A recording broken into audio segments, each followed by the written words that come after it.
Well, hello, friends. Thank you for dropping in.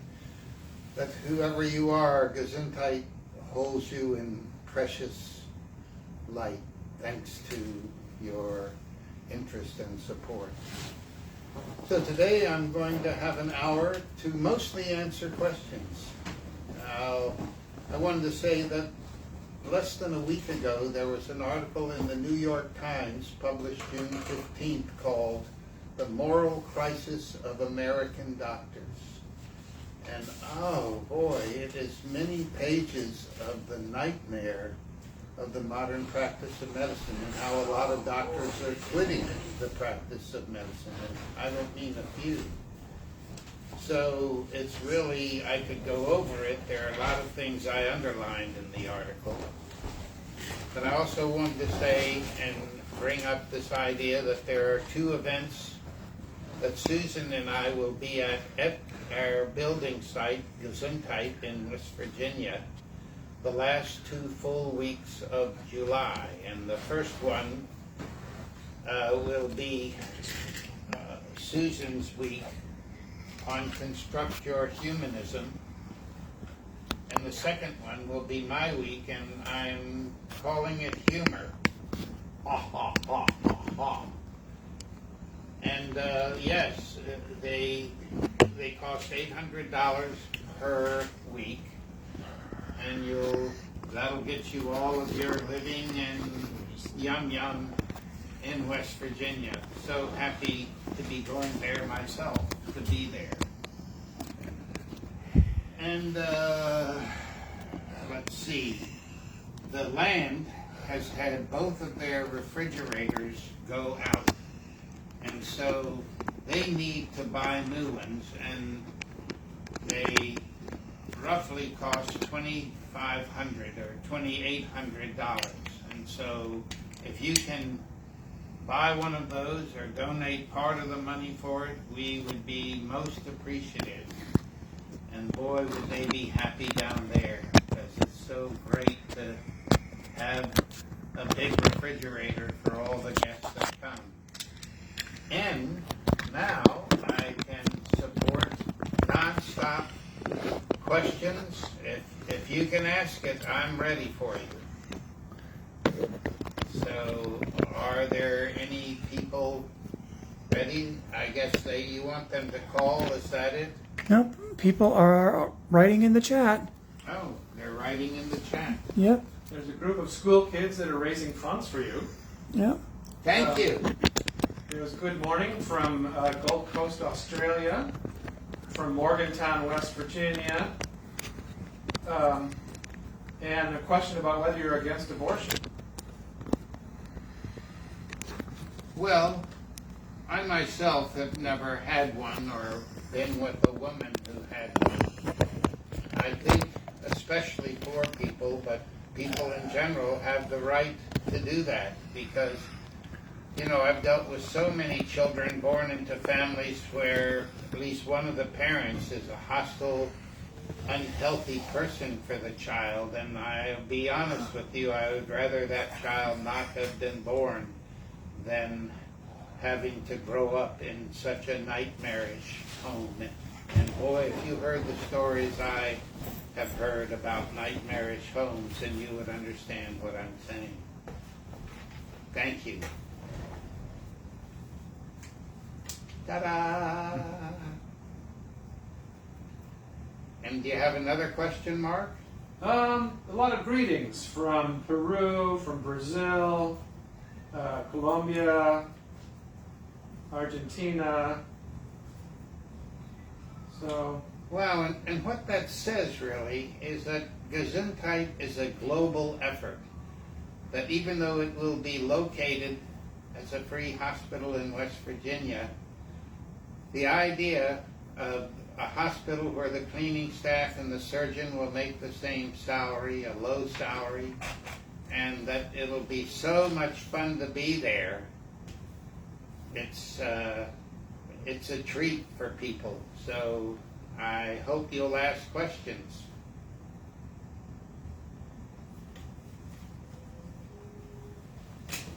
Ding, ding, ding. There's a question about where to donate, and if it's not appearing on the Facebook page, they can go to patchadams.org. Patchadams.org is our website, and you can make a donation there if you want. Or if you have a pen, you can write down my address, 122 Franklin Street, Urbana, Illinois, 61801, and send a check or cash. So please think generously and imagine that there will be a hospital that is free for all people and is dramatically inexpensive to run.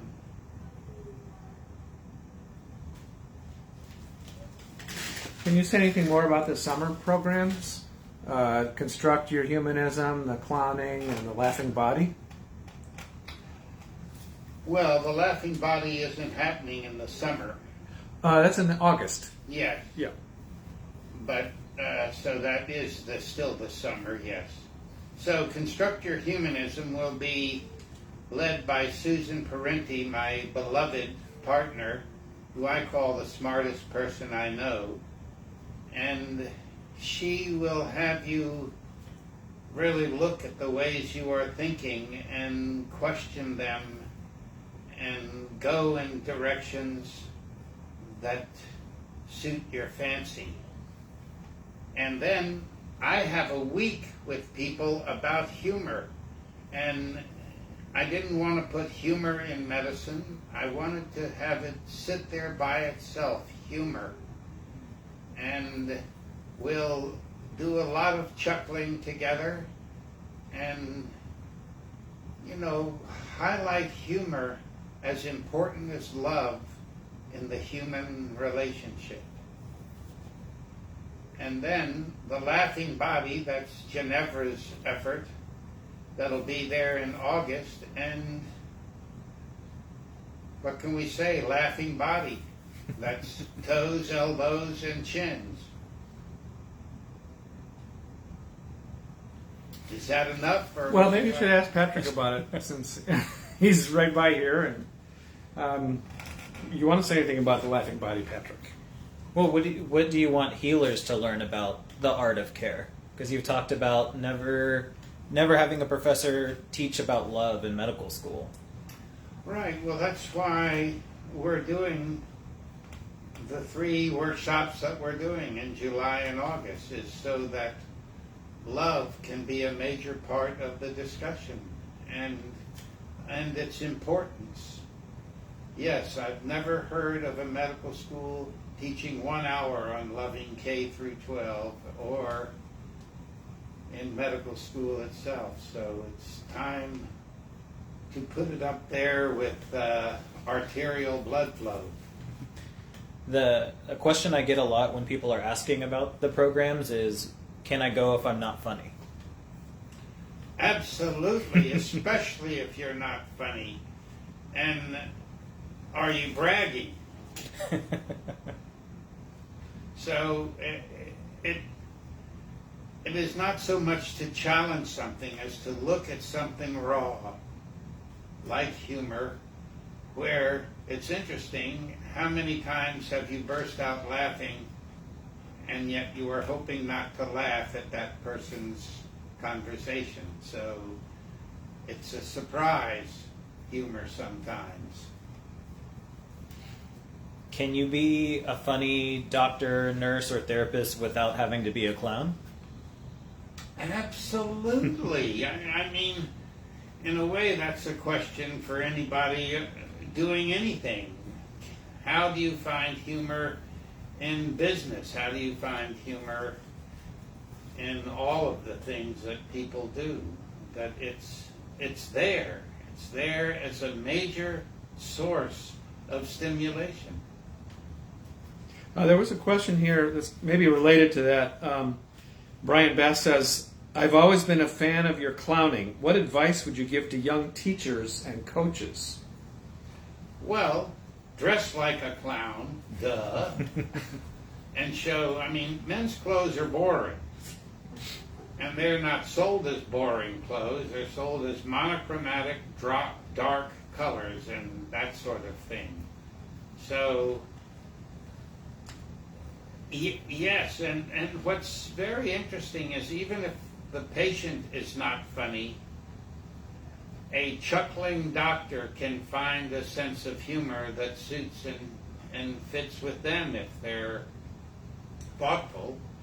And they know that it's important. It's not like, well, let's stop the laughing and talk about your kidneys. Well, kid'll eat Ivy too. Here's something that's healthcare related but more personal, I guess, to your experience. After experiencing an amputation, would you have recommendations for a physical therapist who loves to encourage individuals going through loss? So this is someone who is a physical therapist. Well, I would say if you lost a leg, focus on gain. How so? I am so thankful for the prosthesis. I know when I lay in bed at night and the prosthesis is there, I have a pea pot by the bed. I don't get out of bed until I get up in the morning. So the prosthesis itself is there for you, and I'm finding out that I can do almost anything and be two-footed. And what about encouraging people who are experiencing this? Experiencing what? Maybe the loss of a limb or something like that. Well, I gained a limb, it just wasn't mine, is one way to look at it. Okay. And, with my prosthesis, it's a mid-calf prosthesis, and almost every step I take with my left foot, it farts. And if you're a fartologist like I am, the idea that, that's what's there, get used to it, was 3 steps I took with my left foot. Okay. A couple other questions here. It's okay that I'm doing it. One is, can you give us advice for medical students and young doctors? And then there's another question, is there a dental component to Gesundheit? Well, that would be a duh. There will be dentists there. I'm not one, so I can't talk much about how it will be, but probably traditional dental care. And the first question was? Oh, just advice for medical students and young Okay. doctors. Hear me, I'm even going to lean forward. Be exactly the doctor you decide to be. And you can be a very traditional doctor, and so if you're going to be a very traditional doctor and prescribe lots of things that I would never prescribe, at least care, at least show loving tenderness to the person you're with. And if they need a hug, linger and hug them long, and because the number one prescribed medications are antidepressants. I've never given a prescription for an antidepressant. I'd much rather show them antidepressant medication, meaning loving life. I mean, at Gesundheit, we're going to have an extensive, beautiful, natural outdoors with 3 waterfalls, a 4-acre lake, a mountain of hardwood trees. And so nature and animals and everybody can be used. Friends, the arts. Nature and the arts. So I've already collected a 40,000 volume library for the hospital, and that's just one library. That's for the staff. There'll be another extensive library or 2 for patients or friends or guests that come there. So, and there will be artwork all over the walls. It was very traditional for us to hold dances at a minimum of once a week, and I wouldn't be surprised if we snuck a few extra dances in there. So, if you're alive, damn it, be alive. And there will be opportunities. If you wanted to be funnier and to learn clowning, there would be those kinds of teachers. If you want to be serious, I float between all of the variations of what they want a doctor to be, except violence. Well, maybe apropos, here's a question. How can you stay calm when a patient is angry? That's a good one. It's the most fun calm I get. Yeah, but how do you do that? Well, if they're hitting me, I say you have to leave. Gesundheit is nonviolent. Okay. Okay? But if they're just being argumentative, I love to think up things in response to what they say that are goofy. Or I might start reaching in my pocket and putting snot in my nose and getting a whoopee cushion or that sort of thing. That it really is a very individual response thing to the person and my relationship to that person and where I think we could go based on the short experience I have before they do that. Improvisation. Improvisation versus anger. That's interesting. Yeah. Yeah, and I will be so thankful. I've worked 52 years now to get this hospital built. Imagine how I'll be alive in the hospital in its activity. And I remember the years we were open for decades. We were open for people, and it was so interesting living communally and living with a group of people that are your real close friends, and then on top of that, a group of people that are there for health care and then support people or visitors. And I was a person who would use them all for entertainment. If I know you play an instrument, I would encourage you when you come to bring your instrument.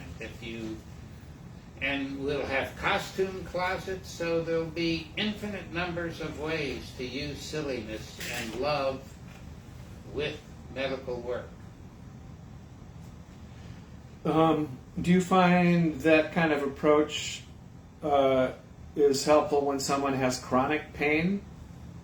There's someone who's writing here who they're having terrible stomach pains, and the CAMC, JHH, and VCO all failed to help. Every day my stomach hurts, and I have nowhere to go for help. Well, I would say then you have a co-explorer. There are humorous directions to go. Try this piece of chocolate. Wow. Okay. Okay, and there are intellectual directions to go. How long have you felt this way? If their family or friends are there, ask them about it. What have you found that works humorously no matter how serious you are going? So I explore their seriosity and I don't try to win or fight it. I explore it like a friend.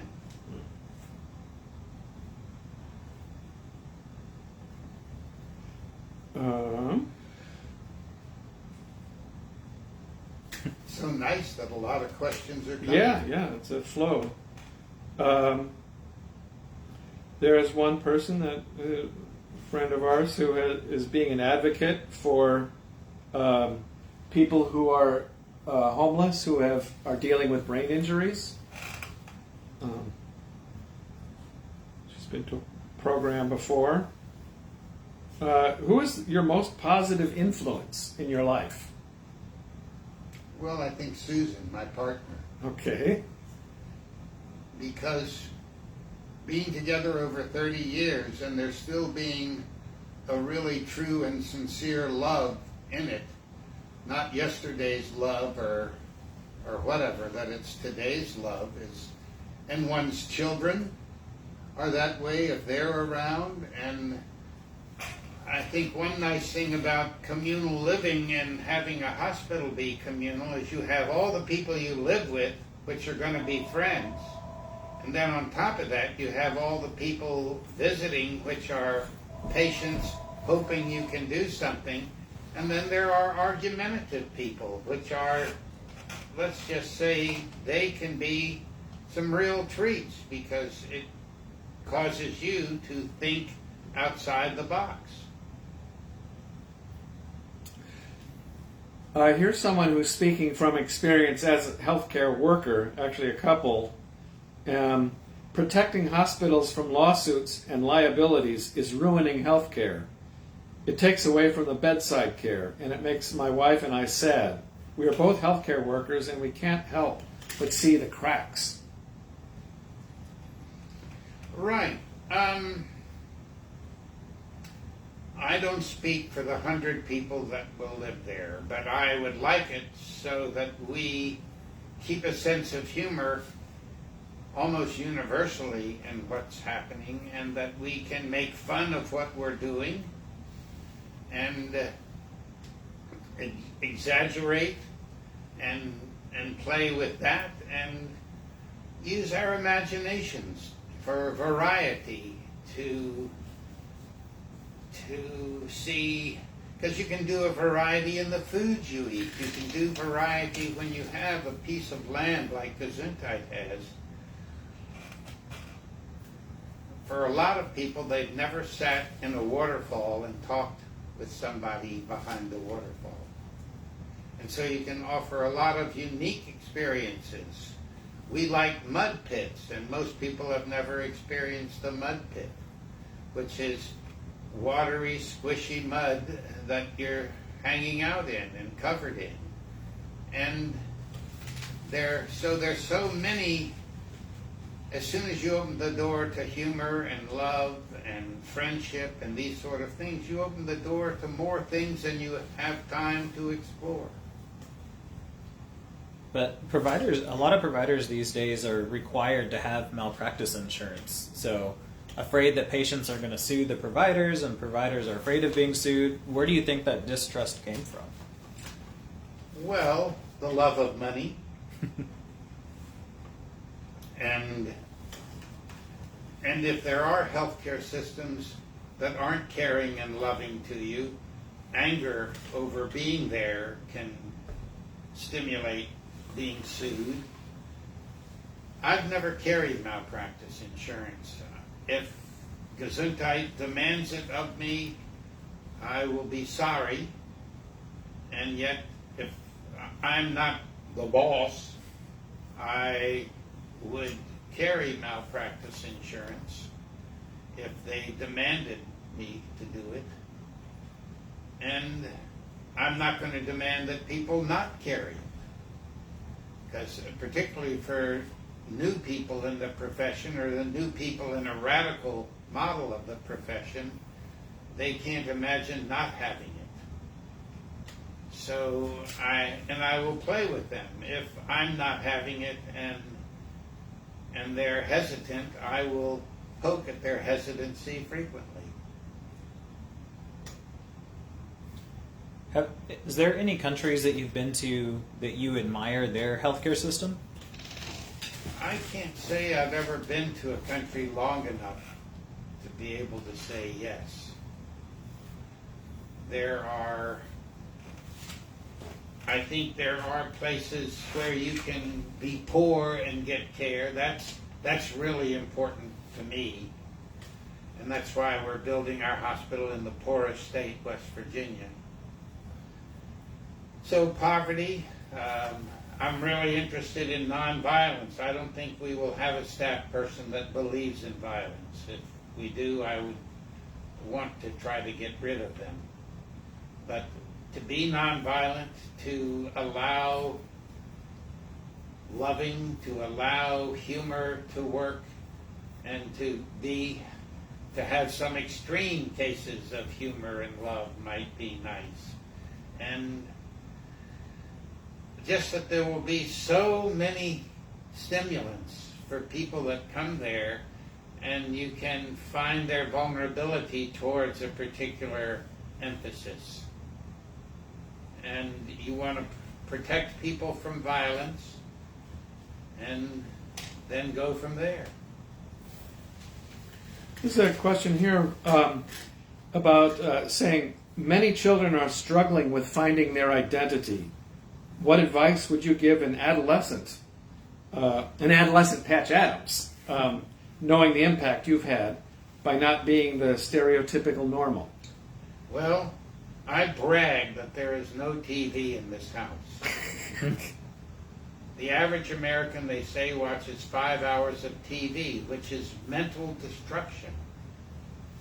And I just can't say enough about it. And one of the things, when I'm with a patient and spend 3 or 4 hours with them, I want to understand what they do with their time, what matters to them. So if they're in a family, do they ever cook, or is their meal always prepared for them? The wife does it. So really getting to know the person and seeing their parameters and seeing how far we can go in our experiment with love and play, and experiment with I think almost everything in the communal life I remember living was around experimenting.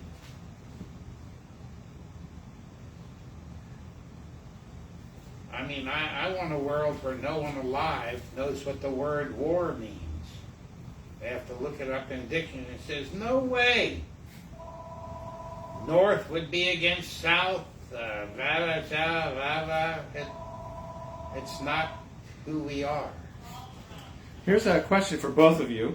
This person, Jordan Muskis, says, I'm studying to become a therapist. Can you speak to how to incorporate clowning in psychotherapy, especially with regard to people dealing with trauma? Do you want to go first, or? I think a good starting place is to get enrolled in the Laughing Body Workshop this coming August. Oh, okay.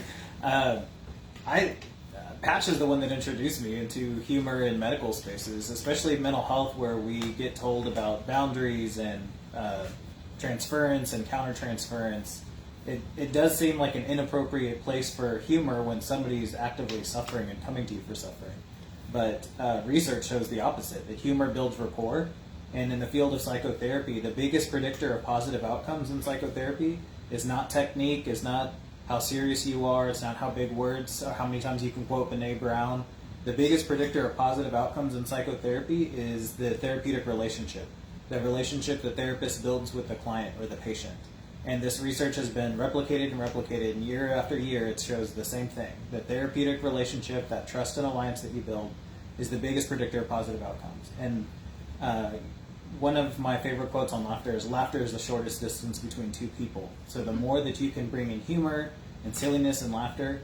In fact, my biggest win as a psychotherapist was playing with a woman who was nonverbal, and I don't communicate with ASL, I don't know American Sign Language, but we just played. We blew bubbles, we made art, we had finger puppets, we danced.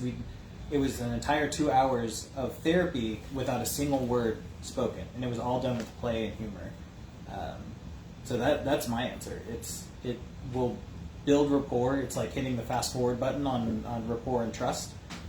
Even from an evolutionary psychology standpoint, that when you are able to create humor and laughter together, that lowers your defensiveness, because our brains are primed to constantly assess for threats. And that's one of our evolutionary traits of signaling that a threat is gone, and you see this even in primates, is laughter. That's why when you watch jump scare videos of people getting scared, the very first thing that they do is laugh to signal that the threat is gone. So you can get your patients to laugh, and obviously time and a place and do it appropriately, but yeah, humor can work wonders, especially in trauma states, because trauma is an active sympathetic response. Your body's in fight or flight, but the part of your brain that's responsible for laughter and the part that's responsible for fight or flight can't be illuminated at the same time. So you can't laugh and be in a trauma state. If you can get somebody to laugh, you can trigger that parasympathetic response. It's called homeostatic recovery, or laughter is a less obnoxious way to say that. But, Patch, what was... You want to read the first question again, just in case people came in and they didn't hear you ask the questions? It was someone who was studying to be a psychotherapist and wanted to know how you think humor could be helpful for someone dealing with trauma. Well, particularly mental trauma, I'm guessing they're talking about. Humor is going to be right there with love as far as, I mean, love, there's some hesitancy from people, especially if they think that the doctor is after them, or vice versa. But with humor, the silliness, or I found that being a silly doctor is a surprise for every patient. The doctor's going to be instead of a nutcase. And I have found that it tears down their walls if I'm goofy. And there's so many ways to be goofy. Your pet can walk in the room and start a half-hour discussion. So that you know the stimulations that are in the hospital, the people, the place, the things, and you take advantage of them. Yes. I don't know. Can I ask the question? Oh, sure. Okay. So, thank you, Patrick, and thank you, Patch.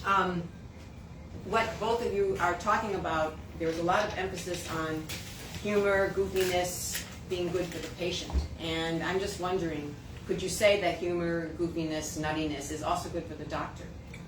Well, no, duh. No, it's always seen the merit of something in medicine is that it was good for the patient. And I guess I'd like to, at least for a couple of minutes, change my vocabulary and say that it's good for the practitioner to be nutty. But I don't know how you could justify that. How would it be good for a practitioner to be, right, baby? Or Patch, how would you say that that's good for a practitioner? Well, I'm 78. I have a huge amount of experience. So, and Mary Poppins said, in every job that must be done, there's an element of fun. You find the fun and snap. The job's a game. And that isn't just a wacky singer's idea. It's a really level of intelligence that's incredible. That when people come to Gesundheit, they're going to come to a group of people. They might start with, are you a patient, a therapist, or do you work here, kind of question. And the person can choose to be a nutcase of whichever of the three that they are. And that I think Gesundheit is a gigantic offer of creativity. But again, I'm asking you, is it the creativity that's good for the doctor too? I mean, what would the case be? Absolutely. Well, I'm not because saying the absolute. you're thinking, you're thinking up as a therapist what to do. Yeah. If all you can do is prescribe psychotherapeutics, Yeah. I never gave one in 52 years as a family doctor. But you're saying if all you can do, you have a very limited repertoire. I mean, I'm wondering Yeah, also. if you, I suffer from depression, because they're not only suffering in the word depression, but we're going to make sure you hear they're suffering in depression. Right. Have you ever thought of a really good time in depression? Depress on, okay? So here's a stick, and I'd like you to press on this rug. That's depression. Mhm. And so having fun yet? And you by being free and taking time, if you can't find time in 3 or 4 hours to have a good time with a person, you may not be a good person for staff. Yeah. I'm wondering, Patrick, how would you answer that? How did you notice when you were describing that experience with the person that didn't talk, and you would spend like 2 hours or something? I mean, how would you notice it was good for you? So I think there's two ways to look at it.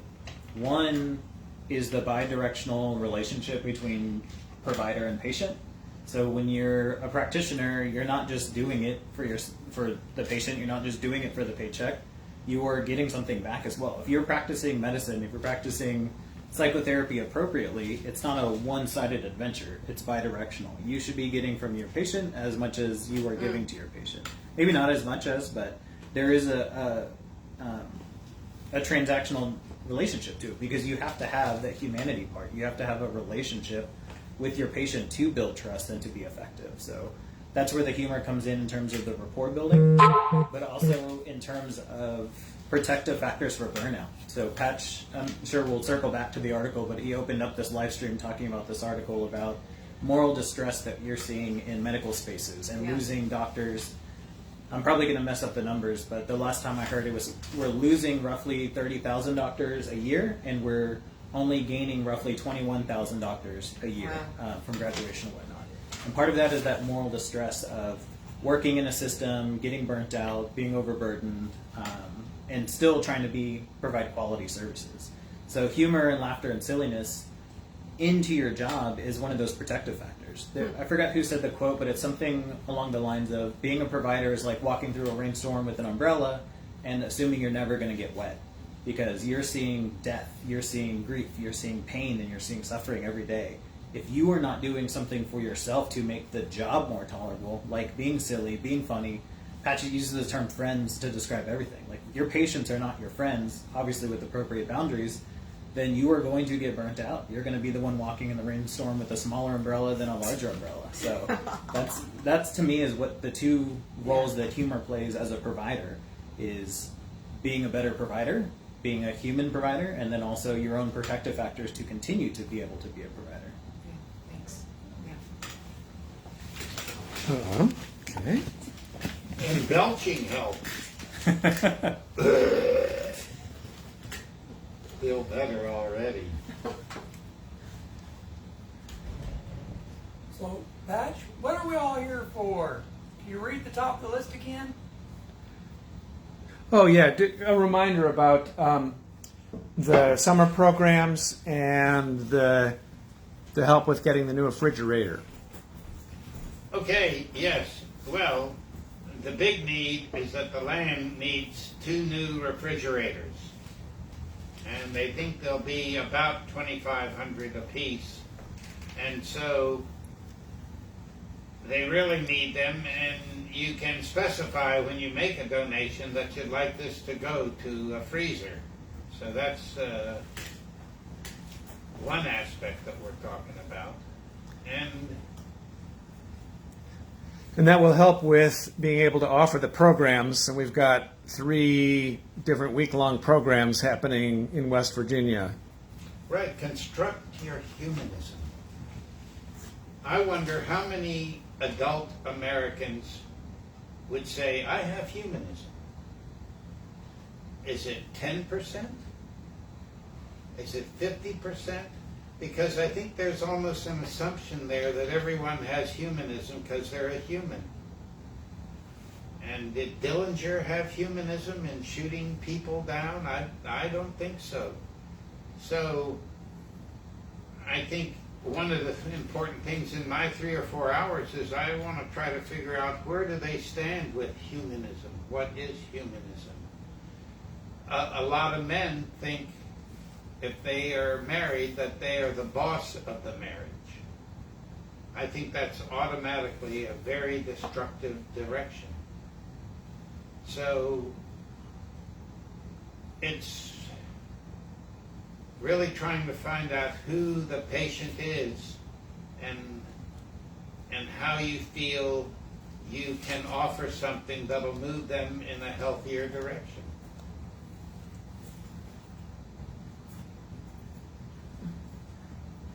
And there's also the Laughing Body workshop in August. Can you say something about that? Patrick? Or? Someone just asked what your name is, so I wrote your name in the chat. Hi, I am Dr. Patrick Harris. Not the cool kind of doctor that Patch is, but I will be leading, co-facilitating the Laughing Body. It's called Laughing Body, the Art of Care, because that's really what we focus on is care. So providing care in medical and mental health spaces is obviously a science. The understanding of why it's beneficial is a science, but the delivery of medical care is an art, and that's what we'll be covering in the Art of Care. It's going to be myself, a fabulous psychologist named Jill, and a wonderful and talented artist and clown named Matt that will be joining me, and we'll be putting on workshops throughout the week to help regain our humanism as providers. It reminds me of a Carl Jung quote that says, know all the theories, master all the techniques, but as you touch a human soul, just be another human soul. And that is the essence of what we're trying to accomplish with the Laughing Body. It's to address a lot of this burnout, a lot of this distrust in the system, but also carving your own place. I think one of the best nuggets of wisdom that Patch has imparted on me that really changed my career is not forcing myself into a box, but making my own box. If you're getting burnt out of where you're working, then do your own thing. Start your own practice. Find a place that you fit in rather than you trying to force yourself into that place. Because I don't think we're taught that in medical school or therapy school. And I mean, I've always loved Ginevra's activity in the Laughing Body, and I think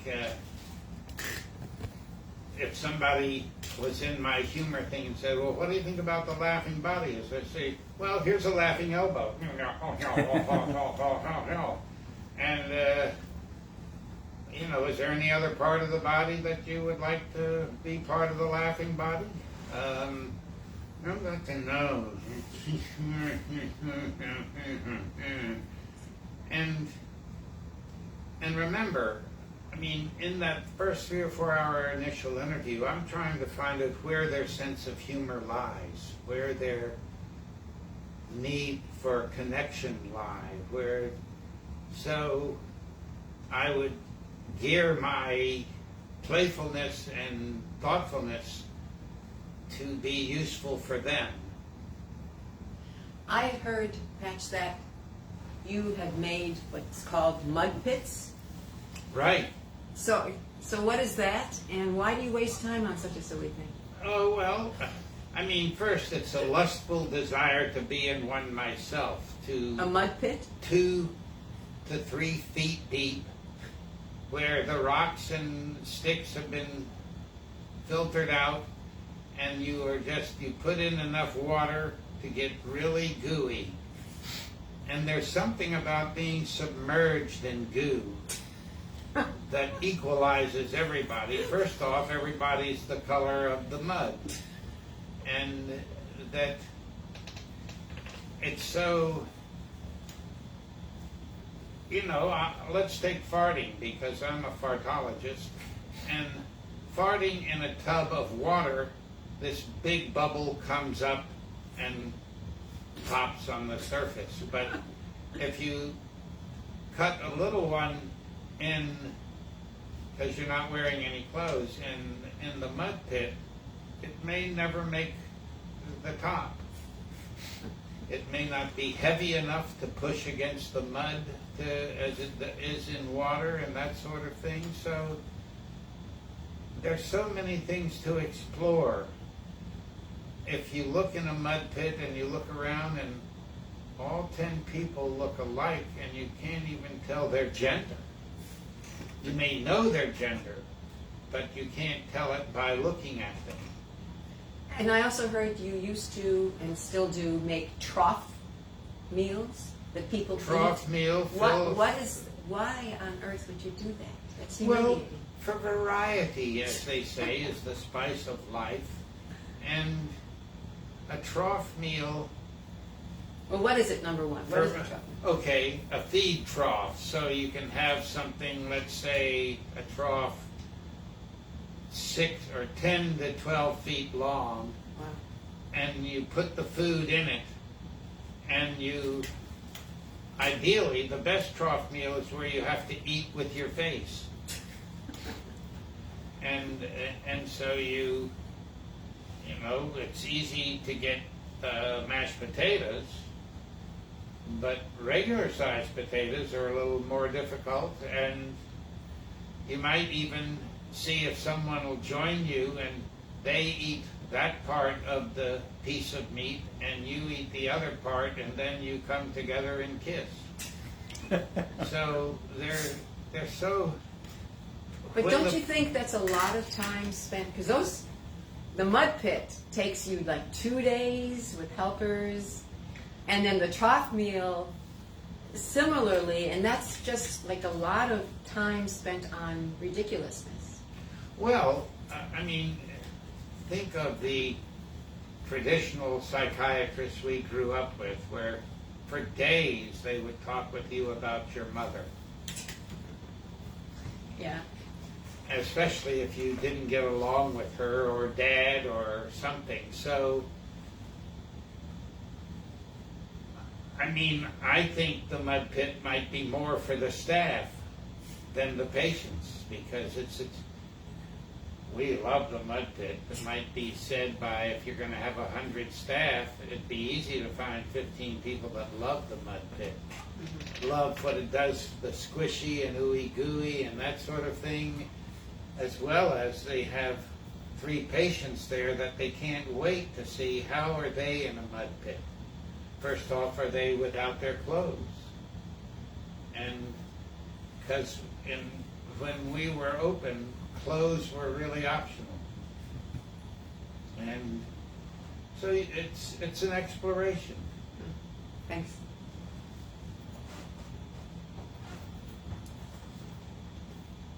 Who's been a influential healer to you, like that you've been a patient of? Well, in a way, I've felt it really important to feel how I get something from each person that's there. And that each person, so let's take an angry, male-dominant person. I know so little about that person from a personal experience that it's interesting to study. Have you been this nasty to everybody? Might be a good question to ask.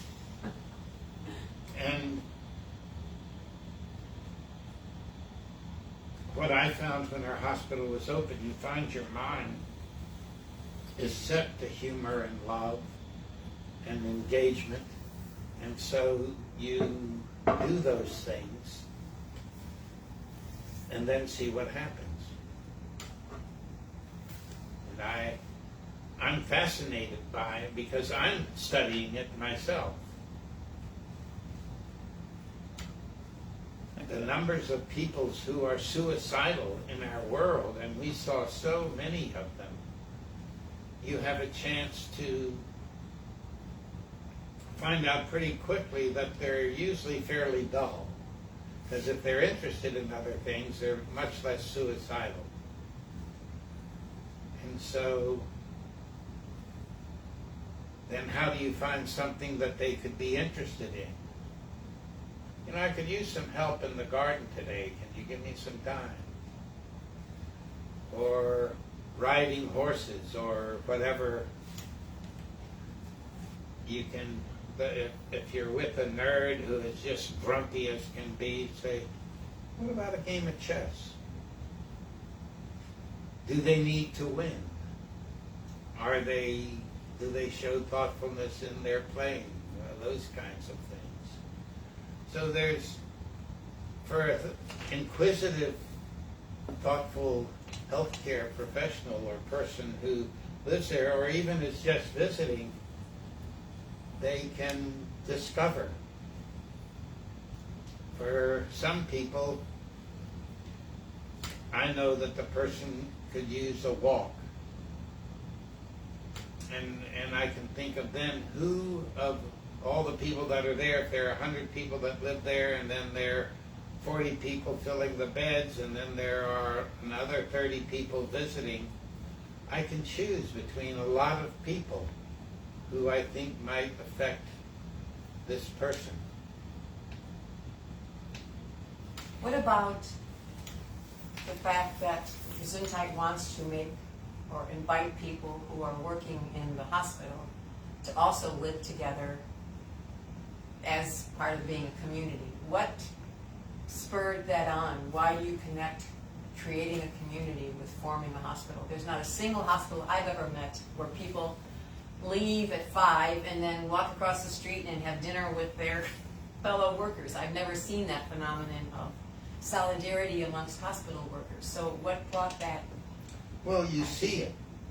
Some of the stuff you see, and you've never seen it before, you're going, wow, I could use that. And so, and that can be a huge number of things. Whether, I mean, back in the day, we were trying things that really weren't out there. Acupuncture, homeopathy, naturopathy, chiropractic, Ayurvedic. And there was a lot of feeling by some people that you're either a doctor or a chiropractor or whatever, and one didn't do the other. So then is that when you brought in the idea of living as a commune while working at a hospital? I mean, no, living as a commune really came before, because it seemed we're communal animals, and yet we've chosen to either be alone or with a partner. I mean, sometimes young people will get together and live together that way. And now, I mean, it's happened enough to where older people are doing it. but so you're saying that you started out in communal, and it was into that context that you introduced the hospital. And that I loved it. I loved. What did you love? Besides, I loved meals having and 12 people to choose from for the person to go for a walk with. Well, related to that, here's someone who says, I'm a CNA in a wonderful nursing home facility after starting employment there in environmental services, but I feel like there's never enough time to be one-on-one with the patients that I get to help care for in my shifts. I want more experience to be better, but I also wish I had more time to give to each one and just talk and listen to them. Them all, because a lot of them are lonely and get bored with the same routine activities they do have. I don't understand how we as healthcare workers can live up to the expectation of keeping all our patients as happy as possible when we have so much to do in a shift. Well,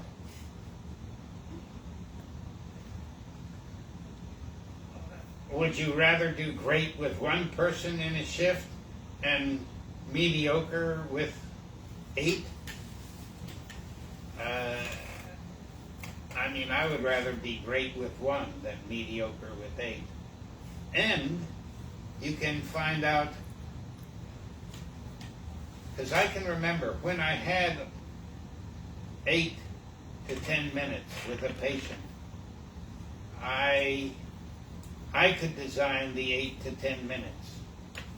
That's when I was doing an internship or residency in pediatrics and those kinds of things. And when I was a medical student, I could also play with how I used myself and how I used others. And it's a learning curve that's always happening.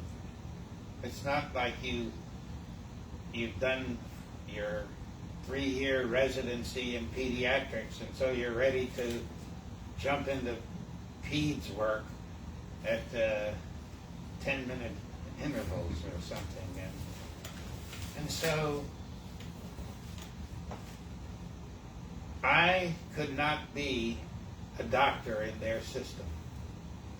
I need, what I found with Gesundheit is, I need what I'm saying. That's why right now I'm not seeing patients except through letters or the phone. And I know that my natural state is communal, to live with a group of friends. I mean, right here, we're 5 people, and we're each very different from the others, and each one has something to offer. And if you live with, I mean, the hope is Gesundheit is built and there are 100 people, so you could live your lifetime trying to get to know those 100 people and be really lucky if you get there. But if you really know 10 of them, you'll find that you're really rich there.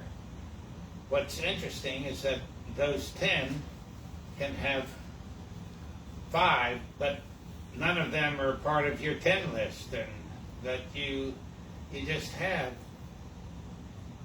a huge number of alternative voices. And an interesting thing about a partnership is there you have at least one other voice. I am so lucky to be with Susan. I feel that as similar as we might be, we have alternate voices in a lot of things. Someone asked how to get in touch with you. Well, if they're not nearby, the best thing is to write me a letter. 122 Franklin Street, Urbana, Urbana, Illinois, IL 61801. That address again, in Shannon, in Urbana, Illinois, Is Hunter or Patch Adams, 122 Franklin Street, Urbana, Illinois, 61801. And I say write me a letter for the first contact if you're really looking for help, then a phone call, because a letter allows me to contemplate about you and think about you and say things that I don't know whether they'll horrify you or not. And so I like exchanging a letter, and I've done it through phone calls as well. Yes, Susan. Well, there's also a comment from Yes. Sasha. I want to convey this. Sasha Colgan has been in Oh, yay. Hey, Sasha. some of our programs. I recently was complained about by management for spending too long with my patients. I was seeing less patients than other doctors, and it was apparently affecting staff morale. Concerned face. Importantly, however, none of my patients complained. So maybe if we're built and you're still alive, you'll want to work with us. Well, I had a question. When you were open and were living as a commune, and people came by and knocked at your door, what I got the sense was they said, let's see what these people have to offer. How did your communal life become seductive to someone who didn't live that way, who lives alone, is a guy by himself? How did you notice that people ended up liking hanging around with you? Well, let's say you live with 20 people and you know them pretty well, then you can think they both like Judith Christ, the writer, or they both are hunters. I mean, jokingly, I'm a hunter, but I don't hunt. And because Hunter's my mother's maiden name. And so the really nice thing about collectivity is that you have, let's say you had 19 people to choose from for the best way to spend the afternoon canoeing. Because maybe your partner, see, with nuclear families, if your partner isn't into it, then there's a good chance you'll give it up or do it rarely. Where with a commune, with a group of people, as you know them better, you know how to use them to learn from them or to do something that you need help with, or just raw curiosity? Thanks. There's someone who's opening a holistic medical clinic in Costa Rica and want your input. We'll be in touch more, I think. Write me. Yeah. Write me and make it fun. Absolutely, bottom line, make it fun. Because fun was never really mentioned in medical school. And we're trying to add fun and frolic to medicine.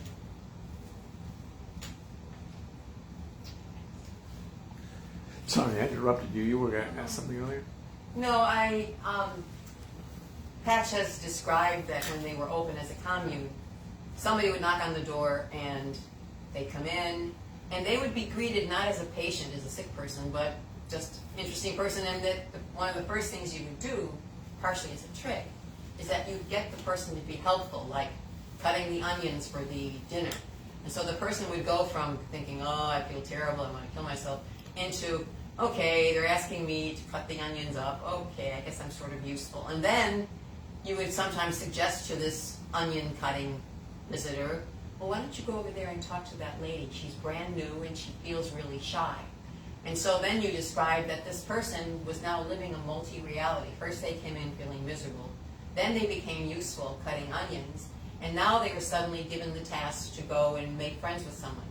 And this image of the multi-roles that you can do in a community, you're not stuck being mom, but you're mom now, and then the next thing is you're playing ping pong.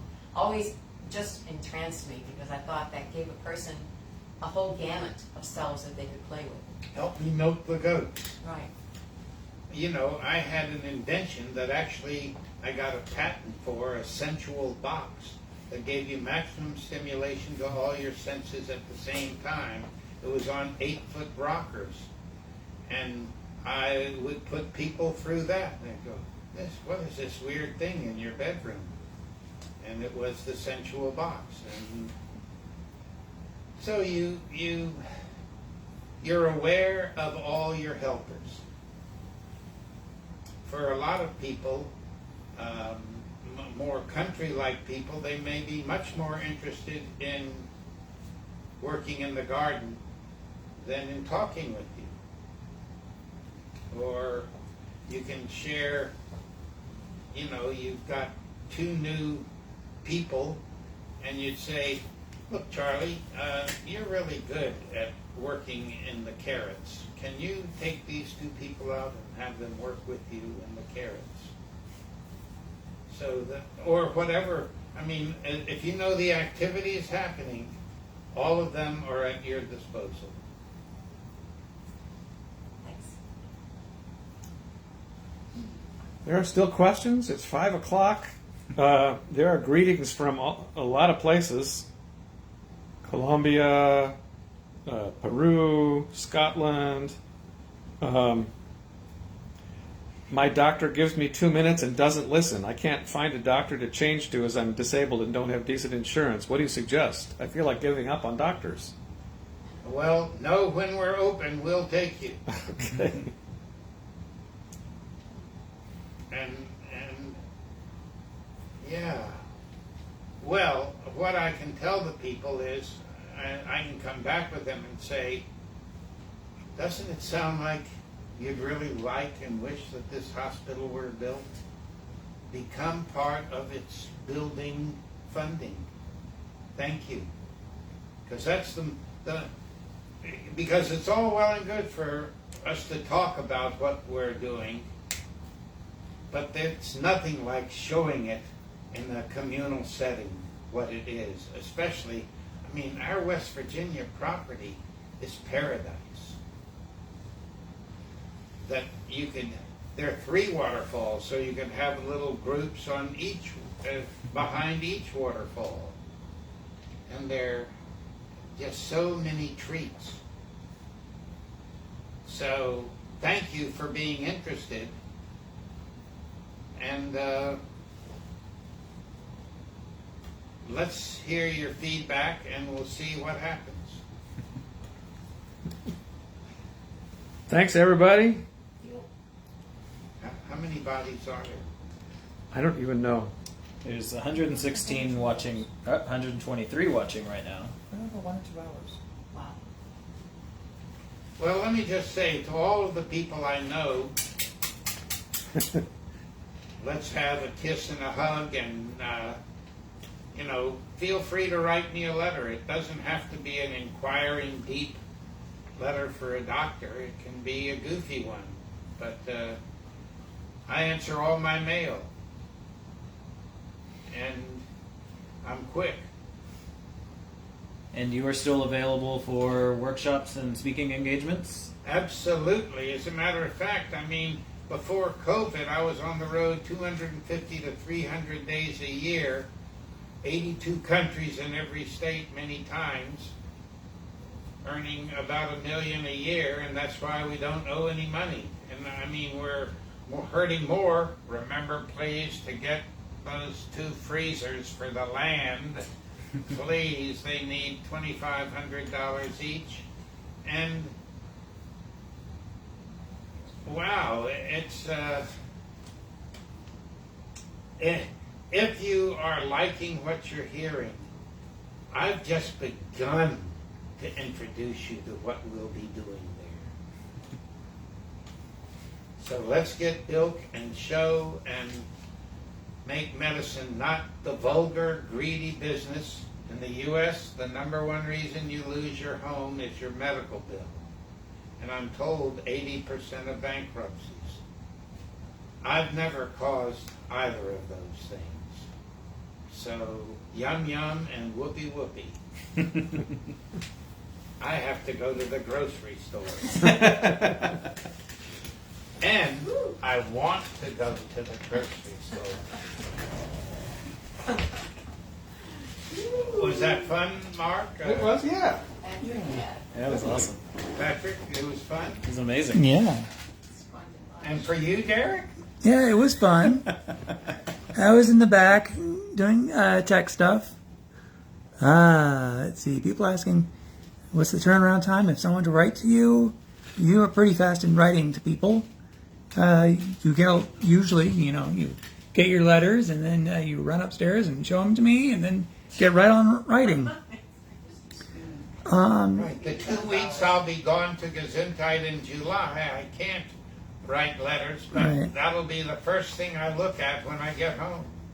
And your address again is 122 Franklin Street, Urbana, Illinois, 61801.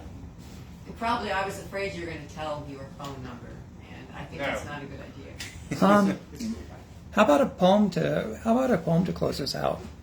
Oh, yeah. A poem. What about Hope by Emily Dickinson? Okay, this is by a most unusual woman, Emily Dickinson. It's her poem, Hope. I love this poem. Hope is a thing with feathers that perches in the soul, that sings the tune without the words and never stops at all. And sweetest in the gale is heard, and sore must be the storm that could abash that little bird that kept so many warm. I've heard it on the chillest land and on the strangest sea, but never in extremity it asked a thing of me. Hope By Emily Dickinson. by Emily Dickinson. Well, again, thank you all for joining. This is the dude with the blue hair in the background. When the camera was swapping around, and I hope you all enjoyed. And I think this might be a regular monthly thing. Yep. I'm getting a nod from Patrick and a nod from Susan and a thumbs up from Mark. Do we have a nod from Patch? We got a burp from Patch. All right. Thank you again, everyone, for joining. And have yourself a wonderful weekend.